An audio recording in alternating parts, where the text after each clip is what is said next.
Hello everyone. पिछले video में मैंने मेरा एसएससी सीजीएल का क्या स्ट्रैटेजी रहेगी या एसएससी सीजीएल क्या है और किन टीचर से आपको बेस्ट कंटेंट फ्री में यूट्यूब में मिलेगा ये बताया था। तो आज मैं आप लोगों के साथ एक इफ़ेक्टिव टाइम टेबल शेयर करने वाली हूँ। I hope it will help for you. So it basically depends on you because everyone has different circumstances, like some have different educational background, some do part time job, किसी का घर का काम रहता है, कोई मैरिड भी हो सकता है, कुकिंग करना पड़ता है. So you have to divide 24 hours into 3 parts. Like how? So let me explain. एक दिन में हमें मिलता है 24 आवर्स.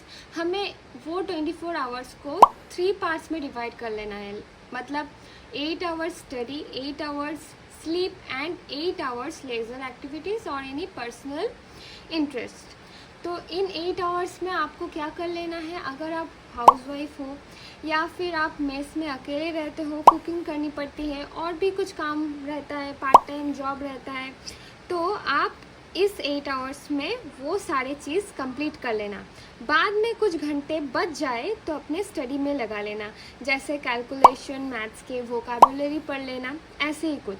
मैं 8 घंटे नहीं सोती, 6 घंटे ही सोती हूँ. बाकी जो बचता है मैं अपने स्टडी में लगा लेती हूँ. तो ये आपके ऊपर डिपेंड करता है हमारे पास टाइम कितना है. तो हमारे पास लिमिटेड ही टाइम है, ठीक है. कुछ 2-3 साल तो नहीं है कि हम लोग आराम से प्रिपरेशन लेंगे, ऐसा तो नहीं है.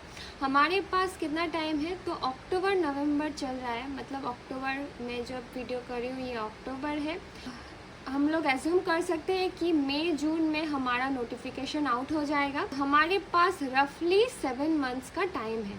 तो हमें ये 7 मंथ्स को बहुत ही अच्छे से यूटिलाइज़ करना है. सीजीएल क्रैक करने के लिए हमें मिनिमम 8 आवर्स देना ही पड़ेगा, मिनिमम. और जो आप मैक्सिमम दे सकते हो तो 10 to 11 आवर्स तो दे ही देना. तो पहले वीडियो में मैंने करंट अफेयर्स के सोर्सेज नहीं बताए थे. तो डेली मैंने कहा था डेली, मंथली, ईयरली आपको साथ साथ लेके चलना है. डेली क्या कर सकते हो आप? एसएससी लैब के जो अमन सर है वहाँ पे आप डेली 15 मिनट्स का सर का एक क्लास होता है सुबह सुबह, वो डेली अटेंड कर लेना. उसमें कुछ नोट्स करने की ज़रूरत नहीं है. अगर आप कर सकते हो तो 1 लाइनर के हिसाब से कर सकते हो.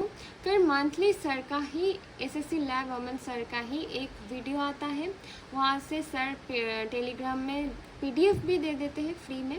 तो आप वहाँ से वो डाउनलोड करके एक बार सब कुछ पढ़ लेना, ठीक है. और ईयरली परमार सर एसएससी का जो सर देते हैं, मैंने एक पेड कोर्स लिया हुआ है, वहाँ से मैं ईयरली कर लूँगी. आप लोग ऐसे ट्राई कर सकते हो या फिर आपका कोई दूसरा सोर्सेज है तो आप वहीं पे ही रहो, शिफ्ट मत करना. अगर आप रात को पढ़ने में कंफर्टेबल हो तो वेल एंड गुड, आप रात भर पढ़ाई कर लेना. आई विल सजेस्ट सुबह उठ के पढ़ो. ऐसे नहीं है कि 4 बजे उठ जाए, फिर 2 दिन 4 बजे उठ के पढ़ ले, फिर 3 दिन में आपको लगे कि नहीं यार 4 बजे नहीं उठना या आलसी लग रहा है. तो ऐसा नहीं होता, ठीक है. फर्स्ट ऑफ ऑल कोशिश करो 6 से 7 बजे तक उठ जाने का. फिर 7:30 तक फ्रेशन अप हो जाना, कुछ चाय नाश्ता कर लेना, क्योंकि खाली पेट हमारे दिमाग की बत्ती नहीं जलती. तो कुछ खा पी लेना, फिर पढ़ाई करने बैठ जाना. पहले मैं सब्जेक्ट वाइज कुछ चीज़ क्लियर कर देना चाहती हूँ, फिर हम लोग रूटीन पे शिफ्ट हो जाएंगे, ठीक है. तो फर्स्ट ऑफ ऑल मुझे जो लगा कि हम लोगों को करना ही पड़ेगा वो है टेबल अप टू 30. अगर 30 तक नहीं हुआ तो 25 तक तो मस्ट है. फिर स्क्वायर, क्यूब्स अप टू 30 हम लोगों को याद करना पड़ेगा. फिर आता है थ्योरम या फॉर्मूले. जब आप एक लेक्चर अटेंड करोगे तो सर एक फार्मूला हम लोगों को बताते हैं, तो उस फार्मूले से बहुत सारे क्वेश्चन आ सकते हैं. तो हमें वो फार्मूला एक अलग नोटबुक में वो नोट डाउन करना पड़ेगा और उस कॉपी को रोज़ डेली हम लोगों को रिवाइज करना पड़ेगा, ताकि हमें वो फार्मूला याद आ जाए. जब वो प्रॉब्लम हम सॉल्व करेंगे वो आसानी से हो जाएगा. और एक चीज़ जो इम्पॉर्टेंट है वो है follow only 1 teacher in your journey. ऐसा इसीलिए बोल रही हूँ क्योंकि जब भी कोई टॉपर्स का इंटरव्यू आता है, मतलब सीजीएल का रिज़ल्ट के टाइम पे जब भी कोई टॉपर्स, न्यू टॉपर्स जब इंटरव्यू आता है तो हम लोग वो इंटरव्यू देखते हैं, मतलब हमें एक इंटरेस्ट आता है कि उन लोगों ने कहाँ से पढ़ा था, अगर हम वहाँ से पढ़ेंगे तो हमें भी सिलेक्शन मिल जाएगा। मैंने वो गलती की थी और एंड तक मेरा सिलेबस कंप्लीट नहीं हुआ था और जो जितना भी मैंने पहले पढ़ा था मैं वो सब भूल गई थी। ठीक है, तो इसीलिए मैं वो गलती दोहराना नहीं चाहती और ये भी नहीं चाहती कि आप लोग भी वही गलती दोहराओ। तो मैं वही बार बार बोलूँगी कि stick to only one teacher. ठीक, प्रिपरेशन स्टार्ट करने से पहले ही थोड़ी बहुत सबकी कंटेंट देख लेना। मैंने जो भी सजेस्ट किया था उन सब से आप लोग एक बार पढ़ लेना, फिर देखना कि आपको पढ़ने में मज़ा किससे आता है। मतलब क्योंकि कंटेंट सबको आपको सेम ही मिलेगा, मेथड ऑफ टीचिंग डिफरेंट है। I prefer Aditya Ranjan sir. मेरी तरह मैथ्स में डब्बा गुल हुआ तो मेरी सजेशन ले लो, आदित्य सर से पढ़ लो। अच्छे खासे सर पढ़ाते हैं और बहुत ही ज़्यादा मुझे हेल्प हुआ था। मैं जो मैथ्स में यहाँ पे जो मैं थी वहाँ से मैं यहाँ तक आई। अभी भी बहुत सारे इम्प्रूव करने मुझे बाकी है, मुझे और भी ज़्यादा इम्प्रूव करना पड़ेगा CGL क्रैक करने के लिए। तो मेरी अगर सजेशन लेना चाहते हो तो आदित्य रंजन सर से पढ़ सकते हो। अगर आप दूसरे सर से कंफर्टेबल हो तो वेल एंड गुड। मैंने जो टीचर पहले वीडियो पे सजेस्ट किया था वहाँ से कोई भी टीचर से पढ़ाई स्टार्ट कर दो। अगर आपको बुक से समझ ज़्यादा आती है तो नीतू मैम या अमन सर के बुक से पढ़ लो। I will suggest concept clear करने के लिए लेक्चर भी अटेंड कर लेना। मुझे लेक्चर से ज़्यादा अंडरस्टैंडिंग होती है। पहले पूरे ग्रामर चैप्टर वाइज देख लेना, फिर सेक्शनल प्रैक्टिस कर लेना। तो कुछ लोग बोलते हैं कि सेक्शनल मॉक्स नहीं लगाने का, पूरा चैप्टर कंप्लीट कर लेना फिर फुल मॉक लगाना। तो मेरे लिए वो वर्क नहीं किया था। देखो, अगर आप सेक्शनल मॉक लगा रहे हो ना तो आपको एक आइडिया मिल जाता है कि हाँ यहाँ पे एरर आ सकता है इस बेसिस में। तो at the end of day it all depends on you. You have to decide the way which you are comfortable. Okay, vocabulary के लिए आपको डेली पढ़ना पड़ेगा। रोज 30 synonyms, 30 idioms, 30 one word substitutions और फ्रेजल वर्ड्स, स्पेलिंग्स, ऐसे आपको divide कर लेना है। अब आते हैं रीजनिंग में। इसमें भी मैथ्स की तरह आपको एक टीचर ही चूज कर लेना है। पहले कंसेप्ट क्लियर करते जाओ, फिर उसके सेक्शनल मॉक्स प्रैक्टिस करते जाओ। एंड में सिलेबस भी कंप्लीट हो जाएगा और आपका रीजनिंग भी शानदार से रेडी हो जाएगा। तो कम्स द गेम चेंजर। यही डिसाइड करता है हम कहाँ पे स्टैंड करते हैं। जिसका जीके जितना अच्छा होगा ना उसकी कामयाबी उतनी ही करीब होती है। वैसे तो आपको सभी सब्जेक्ट में माहिर होना है, लेकिन आपकी मेहनत जीके में थोड़ी ज़्यादा ही लगाने पड़ेगी। आई सजेस्ट आप इसमें भी एक ही कंटेंट फॉलो करो। हम जीके में क्या करते हैं ना, हम लोग ज़्यादा ही पढ़ लेते हैं और इस चक्कर में हम लोग मेन टॉपिक को मिस कर जाते हैं। ओवरऑल भटकना नहीं है, इरेलेवेंट नहीं पढ़ना, उनसे ही पढ़ना है जो एसएससी को जो ट्रेंड एनालिसिस करके आप लोगों को पढ़ा सके। I always suggest Parmar SSC and after that Aman Shrivastava SSC lab के जो पढ़ाते हैं। और अगर आप हिंदी मीडियम से हो तो Naveen sir, and rest it's up to you which you are comfortable. अब आते हैं प्रैक्टिस कैसे करें। मैथ्स के लिए एक चैप्टर कंप्लीट करने के बाद आपको प्रैक्टिस कर लेना है। ऐसे करके सिलेबस कंप्लीट करके PYQ प्रैक्टिस स्टार्ट कर देना है। फॉर्मूला के लिए सेपरेट कॉपी बना लेना, फिर रोज़ उसे सुबह एक टाइम रिवीजन कर लेना। सिलेबस 4 मंथ में हम लोगों को कंप्लीट करना ही पड़ेगा। फिर जो बाकी मंथ लेफ्ट होगा हम लोगों को उस मंथ में ढेर सारा प्रैक्टिस करना पड़ेगा। मतलब प्रैक्टिस इतना करना पड़ेगा कि एग्ज़ाम में जाके स्मूथली वो वर्कआउट हो सके। इंग्लिश के लिए मैं जो बोलना चाहती हूँ कि जैसे मैंने बोला, एक चैप्टर कंप्लीट करने के बाद उसके सेक्शनल मॉक्स लगा लो, चैप्टर वाइज प्रैक्टिस कर लो, फिर PYQ कर लो। वोकैबुलरी भी रोज़ पढ़ते पढ़ते हम लोगों का वर्ड पावर बहुत ही अच्छा हो जाएगा।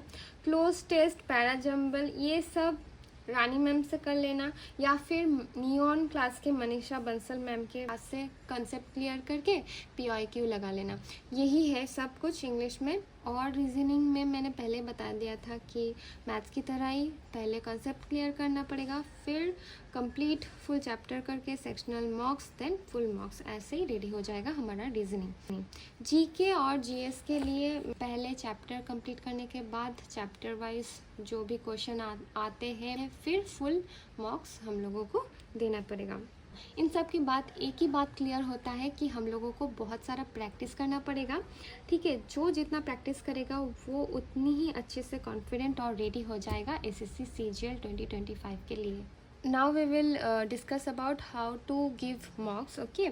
सो the first thing is, after every mock we have to analyze and write down our mistakes and bookmark the question. It is very important, it's a very important point to follow. पहले तो हम लोगों को सब mock पहले दिन से ही हम लोगों को लगाना पड़ेगा, पढ़ाई के आए ना आए हम लोगों को वो हैबिट करना पड़ेगा, ठीक है। तो हम लोगों को देखना पड़ेगा हम लोग कहाँ पे स्टैंड कर रहे हैं और कहाँ से हम कहाँ जाएंगे। अगर आप एक मॉक लगा रहे हो ना तो आपको ये प्रोसेस फॉलो करना है। इजी क्वेश्चन को पहले आपको सॉल्व कर लेना है, फिर मॉडरेट एंड जो लेफ़्ट ओवर होगा उसके लिए कॉन्फिडेंट, ये दो आपको इसके लिए कॉन्फिडेंट बना देगा। Every week you have to give one mock at least and then you have to analyse that mock. Also bookmark the questions in which you are facing difficulties, and the process of solving the mock is, first you have to do the easy questions, then moderate questions, then goes with the tough questions. That's all. Now let's come to the routine, the main part. तो ये जो routine है ये basically students के लिए ही है। अगर आप एक हाउसवाइफ हो या पार्ट टाइम जॉब कर रहे हो तो उनके लिए ये थोड़ा सा डिफ़िकल्टी हो जाएगा कि आप लोगों को वर्क लाइफ भी बैलेंस करना पड़ेगा। तो आपके लिए आप कमेंट में ज़रूर बताना, अगर आप में से कोई ये वीडियो देख रहा है तो उनके लिए मैं ट्राई करूँगी अलग से एक रूटीन बना देने की। तो पहले 6 से 7 बजे हम लोगों को सब जो भी है मॉर्निंग रिचुअल्स हम लोगों को कर लेना है।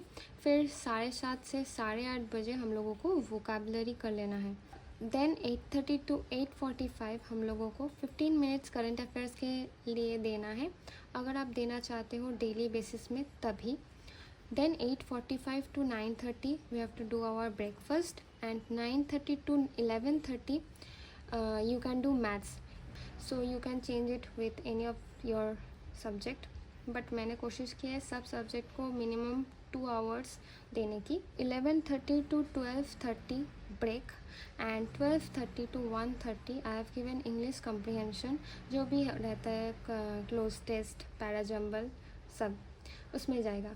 फिर 1:30 to 2:30 lunch, you can shift according to yours.